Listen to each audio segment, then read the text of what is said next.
Well, hey everyone, welcome back to another episode of the Holy Donuts Podcast. I'm your host, Matt Lombardi, joined today by my friend Brady Josephson, VP of Marketing and Growth at Charity Water. Brady, good to see you again, man. I saw you a few weeks ago in Nashville. How you doing? How are things in Nashville today? They're great. Yeah. Sun's shining. You got some good weather. And yeah, it's great to see you again. Thanks for having me. Man, thanks for taking the time to be on the show. Obviously, Charity Water, an organization a lot of people are going to be familiar with, one that a ton of us in the nonprofit world just have a ton of admiration for and respect. So excited to hear a little bit more about your experience there, but also you've got a pretty interesting background. Have been with some organizations that a lot of folks are going to know as well. So why don't you kind of give us the background on you, how you got into nonprofit space originally, and this crazy world of like donor engagement and donor activation? Whew. I'm getting old, Matt. It's a longer story every year I goes love by. it. So I'll try Yeah. to keep it brief. But, I kind of had the spark moment the first year that I was in college at North Park University, north side of Chicago, where I kind of had this moment at the back of the chapel where we were doing a candlelight visual service kind of to reflect on the devastation and destruction from the tsunami in Southeast Asia, and had this moment of seeing NGOs and people respond, just being like, that's what I'm going to do. And it was just this like spark point moment, but you can like piece things together looking back, how everything led your way. There's like we have these eureka moments. There's a psychologist named Stephen Johnson. He coined the term slow hunch. Like we have that moment where we're like, that's it. And we think that that's the thing, but it's really a culmination of marinating in all these different inputs and ideas over a longer period of time.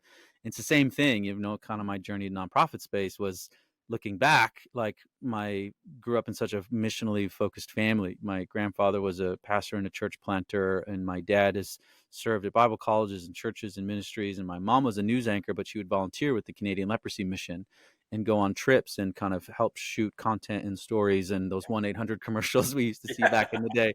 Yeah. And so Yeah. she'd come back and tell stories about Ethiopia or India or Nepal or Bangladesh, and that was just kind of like where I grew up. And so kind of in hindsight, you're like, oh, I've had these kind of values exhibited to me and I've seen them. And then it wasn't until I really went to Chicago and started experiencing these different issues of social justice and race and inequality that started unlocking something in myself while I took a business course and was like, what is this? This is awesome, creativity and strategy and numbers. And so all these things really came together at this moment, for that moment. And, I was an elementary education major going into that day, and I was a business major focused on nonprofit management a week after. And so that's kind of been the starting point. And then it's been a circuitous route through international development, startup, medium size, really stagnated in career and thinking nonprofit wasn't the best way for me to develop as a professional, which we can come back to. So stayed in the space, consulting, technology, software, ended up at a tremendous organization called Next After, where I got to do a lot of marketing and research and learn a lot about digital marketing and fundraising. And then fortunate enough to have the opportunity to come work for Charity Water. So there you go. Hopefully that was brief Very enough. cool. Very cool. So, I mean, just hearing your story, I know a little bit, pieces of it. It's so funny. We can look back and be like, well, of course you're going to work with nonprofits, right? Like Yeah. it's just a complete no brainer. Like there's definitely something orchestrating that all along, but we all kind of take our own path to get there. So something you mentioned that I do want to come back to, this idea that, hey, maybe nonprofit, not the best way to build a career, right? I think there's a lot of folks out there who, as I talk to them, they kind of stumble their way into this world, right? Very few people, when they're like 5 years old, are like, you know what I want to do when I grow up? Nonprofit development work. Like that's what I want to do. And so I think most of us kind of find ourselves in this space through whether it's a calling or whether it's a God kind of moment. If you're a person of faith, we kind of find ourselves in that way. And so when you were at that point of saying, okay, I don't know if I can make a career here, was there a turning point? Was there something that, because I think when people are in that moment, they're kind of saying like, oh, what do I do? And maybe people out there listening are even feeling like burnout with their spot in the nonprofit world. They're like, I don't know if this is really what I want to do long term. What was it that got you through that and kind of like allowed you to say, no, this is actually a great way to build a career? Yeah. So again, I don't think my experience is everyone's experience, and Yeah. everyone's different. But for me, I was at the point where I was, a national marketing director for a medium-sized nonprofit in Canada, and it was a good title, and it was an organization that I love to this day. I Yeah. really appreciate their work and huge alignment. But for me, I was 27, maybe 28. And it was just, there was this moment where we had a really tough year. We had to cut back on some staff and Yeah. pivot away from a growth trajectory to like, we're going out of business kind of Wow. trajectory. Okay. And so just like all hands on deck. And we had this really successful year and kind of saved the org kind of, Yeah. and just had this, all the plans that I had to kind of grow digital or do more innovative, cool things, obviously had to get shelved, and we just did whatever it took. And I remember going into my review and just got hammered in my annual review because I didn't do all these things that I said I wanted to do. And that was another of these spark points, was like, well, I didn't do any of those things because that's not what we needed. And it was just like, look, this is not just that organization or that situation, but I'd been around long enough to know the thing that stagnates a lot of people in their 20s in particular isn't the money necessarily. And I tell everyone, don't chase a title, chase experience, but you don't have the opportunity to do the things that you want to do to grow and develop as a person. And if any industry should be able to embrace the like freedom and risk, it's not like we're crushing it and solving all the world's problems as it is. We're not keeping talent. We're not getting talent. Like if anyone should embrace that and really let people who have that inclination, like lean in and really develop, it should be us in our space. And it's often the total opposite, right? We have these rules, we have these best practices. This is how we operate here. It's very controlled, and it's very deflating for a lot of more entrepreneurial, innovative people, where you either have to like bust through and stick it out, or a lot of people end up leaving, and it's not great. So that was my experience. I just felt Yeah. like, oof, I got to where I thought I wanted to be, and I looked forward like 30 years and was like, I can't Yeah. do this for the next Yeah. 30 years. So for me, it was, let's go get some different experience and see how I can grow and develop. Yeah. No, thanks so much for sharing your story. I think while your story isn't everyone's story necessarily, I think there's a lot of people who are going to resonate with that same experience. Maybe they're in that space right now. Yeah, they're entrepreneurial. They want to see change. They want to see growth, and they just feel stagnant or stuck or with the shackles on. Right. So thanks for sharing that. Really appreciate it. So kind of a hard pivot. I want to talk from more of your story background into some things that we like to talk about a lot on the show, which are tactics, strategies, right? So maybe share a little bit with the audience. You've worked obviously with Next After, now with Charity Water for a little over 2 years. Also had your own agency before that, so you've had a lot of exposure to working on campaigns and strategies for, I would say, probably almost hundreds of organizations at this point. And so maybe dozens, maybe we'll say dozens. Between dozens and uh, hundreds, how's that? Dozens and hundreds, yeah. So, could you share maybe some of your experience, a campaign, a strategy that you've really, really loved that's really impacted donor engagement with some of the clients that you've gotten a chance to work with? Yeah, there's a bunch. Obviously, when you're Yeah, have the luxury and opportunity to be around so many organizations and people, you kind of have a bunch. But it's not really a campaign. But one of the yeah, things that we learned all the time at Next After, and then we learned it here at Charity Water, is just the like more human looking, sounding, feeling a piece of content is, the more engagement it gets. And that often shows up in like plain text emails or things like that. But something that Charity Water is really known for and is tremendous at is kind of brand design story. And that's because we've invested in those skills in that avenue for years, going back to the founder, and who later became his wife, who oversaw creative in the early yeah, days. Just having that commitment and knowledge and expertise, and just saying, no, this is important, we're going to invest in this. But where we've struggled a bit is kind of, as that stands out less and less, is a lot of people have adopted similar tactics, not yeah. because of us necessarily, but Right. sometimes because of us, because I Yeah, know they tell sometimes, us yeah, that they're absolutely. they're copying. Yeah, It is to send these kind of totally undesigned, mm, like no design yeah, emails in the responses that we get or the engagement we get, or when we post more content on social that's maybe behind the scenes and a little less yeah, filtered, especially today, what that looks like. And so, I think we'll talk more about brands later on, yeah, because it's something that we talk about a lot and that we're really focused on. But we really have to embrace the definition of what brand is. And if we think brand equals design, that's a component of brand, but brand is yeah, more about the experience people have. And sometimes having no design is a better experience.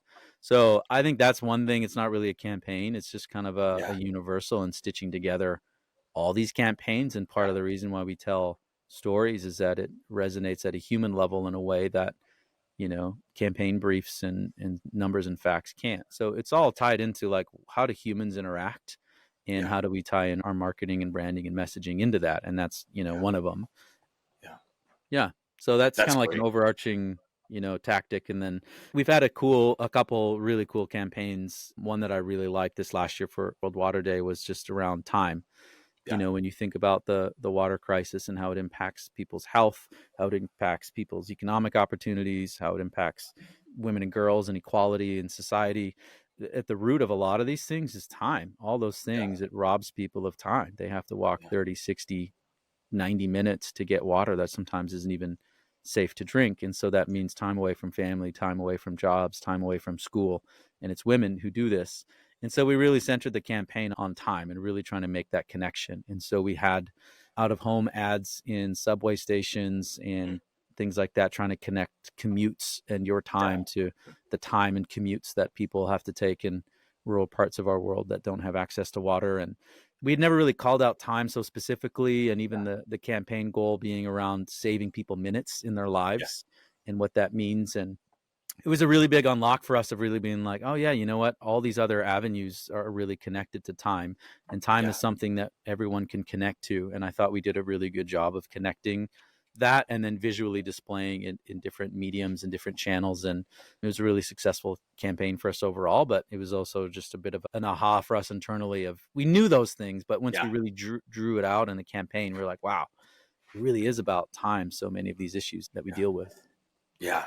So would love to dive in a little bit more to your process there, because I think there's probably, if I put myself in the shoes of a marketing director at a nonprofit, and the ones that we talk to a lot who are generally just saying, I'm just so strapped for time, that a lot of, not to pun on you as a time campaign, but a lot of what you just talked about, it sounds like there was a great deal, or at least a lot of intentionality around creative conceptualization of the campaign, right?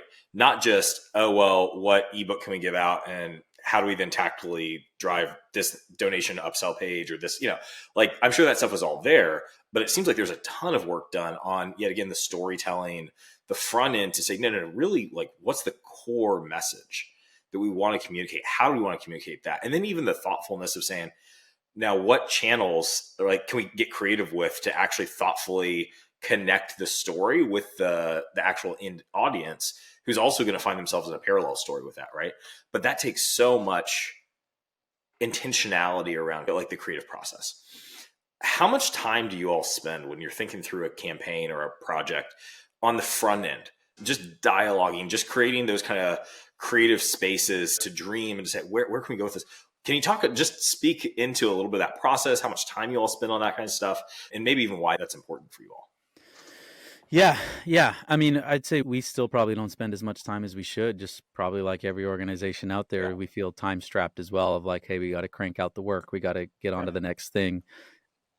I'm incredibly fortunate to be in the position that I'm in to work with Charity Water as an organization, but also have the team, the creative team led by, Tyler Reaver right now, who's been here for 10 years, and Cubby Graham, who's been here for 10 years. Like we have some incredibly creative, incredibly thoughtful, incredibly intentional people who have established that culture and the way of working long before I ever got here. yeah, Right. yeah, So the commitment to creativity and storytelling is not me, yeah, that's really driven by Scott and the founder and then people like them. But it is something like the more you do it, the easier it gets, yeah, right? So just always having this kind of running dialogue every time we do a campaign, there's normally this creative process of what's the theme or what's the narrative, and oftentimes we'll come up with an idea that doesn't fit there, but it'll go to kind of the yeah, graveyard, and then next year we'll be like, yeah, what about that idea last time, what if we pull it in? And then you can save a little bit of time that way.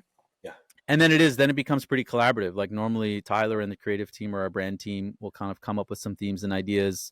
We'll kind of workshop it a bit, we'll hone it, and then we'll go out to the different stakeholders, whether it's the major donor team or our brand partnerships team, to try to get some input. And then we have to improve in this, but we're trying to think more like 18 months in advance, like what are yeah, the campaigns and themes? Because one of the biggest opportunities is to get our partners involved, brand partners in particular. They need so much runway if they're going to do donated in kind media or in-store advertising or in-store opportunities, so that we're getting better at that. So now yeah, we kind of have this annual review of what that calendar is. We'll review yeah, it every quarter, So it's not like, oh, World Water Day is coming up. What are we Yeah. going to do? Which we still are in that camp a little bit. Yeah. But it's more like, hey, the theme for this year is this, and we know World Water Day should fit in like this, and we're a little bit ahead of the game. And then you can spend more time thinking about the channels and the partners because you're not like, what's the concept? So that's a big unlock for us is we don't have all the details figured out 18 months in advance, but knowing how these bigger moments tie into the bigger narrative much, much sooner allows everyone to then have their own time to kind of marinate on it and figure out what it means. So that's how we're kind of, improving. But, if you ask us internally, we'd all say we're still way too Still scrappy. reactive and behind the gun. Yeah, exactly. Yeah. Yeah, awesome. Well, thanks for going there, man. I appreciate you diving a little bit more to that process and how you all work internally. I think that'll be really fascinating for a lot of folks to hear. Well, hey there, Holy Donuts listeners. Ever feel like your nonprofit's donor experience is like a jelly-filled donut with no jelly? Well, don't fret. We found the jelly to your donut dilemma. Enter WeGive, the software tool that's like the cream filling to your eclair, or should I say the glaze to your donut. With WeGive, you're not just taking a donation, you're rolling out a red carpet for every person who gives to your organization. And with WeGive, you get an incredible donor portal, events, pledges, surveys, segmentation, on and on we could go on the features. And those checkouts, though, smoother than my attempt to make homemade donuts, which let's just say didn't quite rise to the occasion. See what I did there? With WeGive's innovative engagement tools, your donors won't just feel the love, they'll be coming back for a second. Because nothing says thanks for your dough better than a world-class experience. So if you want to sprinkle some extra special magic on your donor relationships, check out WeGive.com. So pivoting a little bit, let's talk more macro, right? We just went kind of micro level. Let's talk macro about what you're seeing in nonprofit space. Specifically, I'd love to hear, is there a trend or a thought or even just a sentiment that's hit you that has you really, really excited about the future for nonprofits? And then on the backside of that, two-parter, right? What's maybe a trend or something that you're seeing out there that you kind of got your finger up to the wind and you're saying, not so sure where that's going to go. Not a little concerned about that. So just kind of sharing on the good side and maybe a little bit of the bad too. Yeah, I don't know how much of it's a trend, but there's a couple things that I think are really interesting right now. I think one is using voice. So there's voice of customer, which is really around research and understanding donors, and whether it's like surveys or panel interviews or zero party data or first party data. I think there's more and more sentiment around how do we do market research in our space, which is great. Yeah. It's something that I don't do as much as I'd like, or we don't do as much of, but that's hugely important, obviously, to know where to go. And once we kind of get beyond some pretty basic, like, oh, you need a website and be on digital and have a good offer, like the basics. And a lot of orgs, to be fair, are still kind of dealing with the basics. But to get some of those next unlocks, you really need a level of research, and that comes from, voice of customer. But I think the other interesting kind of trend is like, well, what are the voice of the communities that we serve, or what does that look like? Because for a long time, a lot of orgs are kind of, we are going to tell these people's stories in this way. And it's kind of an us them dynamic, especially when you work in international communities. And it's something that we struggle with. I think we've done a great job in our history of really trying to do, ethical storytelling that paints the communities and people we serve in a positive light. But even we're trying to figure out, well, it's still often, Tyler, our head of brand, in front of the camera in Malawi. What would it be like if there was a community member in Malawi, or just our voiceovers are trying to be more or less our voice and maybe voice of community and trying to be more representative communities. And so we're piloting a local storytelling program where we have 2 people on contract, one in Sierra Leone and one in Nepal, who are supposed to help tell more authentic stories in the communities that they live and work. And we think that's a real model for us, but maybe other orgs moving forward, is to say, why do we feel like we need to go there essentially when there are already talented, smart people who speak the language and know the culture, and it's also cost effective. So I just, whether it's that kind of moment or how are we representing communities of color for nonprofits that are supporting communities of color, I think it's a really interesting conversation, and it just is trying to move away from the us them, or we do this here and they do this there. It's a really interesting conversation. So those are like a couple things that I think are kind of like interesting keeping. Well, and I think, I mean, more and more So there's always that tension, right, between the marketing team and the programs team, right? Where it's okay, well, marketing told the story this way, but is that actually what programs is seen, or vice versa? Sometimes marketing sells something to donors that then programs is saying, well, that's not, we can't fulfill that. Like, that's not actually how we operate. There's no way that can happen, right? And it goes back to, okay, well, it's got to accurately reflect the stories of the people who are actually on the ground and doing the work. And that's getting more and more representation from the people who are being served. But then also, I would argue upstream of that are in a major way actually serving the donors, right? Because the donors are getting something in return, which is they get the feeling of significance and of impact, and making a true connection, as opposed to maybe one that's a little more artificial with like, well, let us clean up this story or something like that. I think actually gives them more of an authentic experience of significance than just, oh, well, here's just the sanitized version because that's what we think you can handle, right? Giving them an actual opportunity and serving them well by allowing them to really get, no, this is actually what's happening here, and you're going to hear it first person voice. I think it's such a service to the donor as well as a service to the communities that we're hoping to impact. So love that you guys are doing that. Yeah, and it depends too, right? It depends on where the donor's at Yeah. and what you're trying to do. It's not like every piece of content should Right. be Right. raw and unfiltered and straight from reports or Totally. straight from beneficiaries, but not every piece of content should be overly Yeah. produced and overly branded and that kind of side of things either. So, I think every organization has to find their way and where it fits. And I think the biggest thing more than anything is Yeah. diversity. If you're too singular channel, if you're too singular narrative, if you're too singular anything, it's problematic. So whether it's diversity in the stories you tell, diversity in the Yeah. channels you use, just we need to be thinking about more diverse ways to communicate across the Absolutely. board. It can be stressful thinking like, oh my gosh, there's like more Yeah. channels and Yeah. more things I need to do. But luckily we've got, tools and ways to do that in easier ways today than we did, a decade Much, ago. much easier than old school video where like, tape to tape editing that. Now AI just edits Oh everything, and man. we complain that we still don't have enough time. So, okay. So Brady, that's some exciting things, right? What are some maybe trends that have you a little bit concerned? Yeah, I think there's still kind of a real, I mean, this is going to sound bad, but like a real best practicey, direct responsey adherence from a bygone era of sorts. Yeah.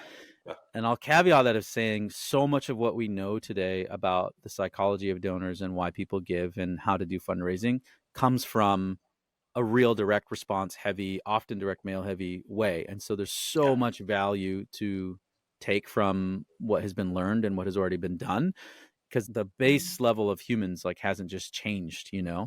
People want to be competent, good people doing good things. They want autonomy to live out their own values in their own lives, and they want relatedness or connectedness to themselves and people who share similar values. Like those are root things that we've always been Yeah. tapping into, but we've learned so much of our fundraising from a direct mail heavy world where costs are really large. Yep. So figuring out real precise segments, for example, or how to play the volume game. And we've just adopted so many of those best practices into a digital world, and they don't translate the same way. So like overly focused on donor journeys and overly focused on segments is something that gives me wary. It makes me Mhm. have pause. Not that Yeah. there's not value, it's diminishing returns. Yeah. Consultants or vendors will sell you data or a dream of 68 individualized, personalized donor Yeah. journeys based Yep. on exactly who they are and what they do. Yep. The inputs that we have on those 68 people are not strong enough quality Fuzzy. to Yeah. justify that level of Yep. personalization. And B, you can't manage those. You could build them once, but Yeah. maintaining those types of journeys and experiences is impossible. So a big unlock was I was at a conference, and I think it was Greenpeace UK Okay. went through their onboarding journey, and they would talk through how they had 8 specific funnels based off how people came in on their interests. Yeah. And that's a large organization with a lot of sophistication. And they Yeah. walked away being like, we had to tone that down into 2 because Wow. we couldn't do enough optimization and testing within all 8. There's not enough volume. Right. So yeah, you could create 16, but there's only 10 people going through one of Mm. them. There's no value in that as an Right. org. So this idea that like data or personalization or journeys, they're important, but it's way overblown and it's Mm. impossible for nonprofits to manage. And it's Yeah. hugely diminished returns in my view. Yeah. So I think that's still a little wearisome where people hear, oh, we got to have donor journeys and just leap Right. at it. And that's what we should do. And Yeah. I'm not so sure that that's actually the best usage of everyone's time. I love that, and it's a little bit of a contrarian A take little right in our spicy, yeah, space a right little now. spicy take maybe. And again, you No, need it. but here's why I love that, man. Even like with our organization Share, like we talk about that all the time. There are organizations that are going to be out there, and everything's data driven, data driven, data driven, and we're making all these decisions. And then we've kind of always had that hunch that like, that's not really where our specialty is. One, because me as a founder, I'm just not an Mm, analytics nerd, right? Like I'm just not. I am so gut feel, visceral, emotional, mm, passionate. That's just never going to be my skill set. But one of the things we've seen too is like even once we get into client work and we're looking at data, like we're looking at data sets of like sometimes under 100 people for a yeah. specific test. And I'm sitting there going, how could you possibly make a decision with this small of a data set? No, you can't. Like how could you possibly say, well, we're data driven when that's not even a verifiable data set? And any sort of decisions you make on that seem a little bit more like you're just validating what you want to do in the first place sometimes than you are actually going where the data sends you. And so Jeff Bezos has a great quote, and it's kind of one that we internally love and live by, which is like, if the customer tells you a different story than the data, believe the customer. Mm, hmm. And I love that because it's just so sometimes those anecdotes and those things that we think of as like soft skill things or, oh, well, that's kind of like squishy. We don't know. Not that we need to live and die on every anecdote we get Sure. from a donor, right? But if we're consistently hearing a message from our donors when we talk to them, we gather some of that first party data, right? Of like, let's just actually hear from them.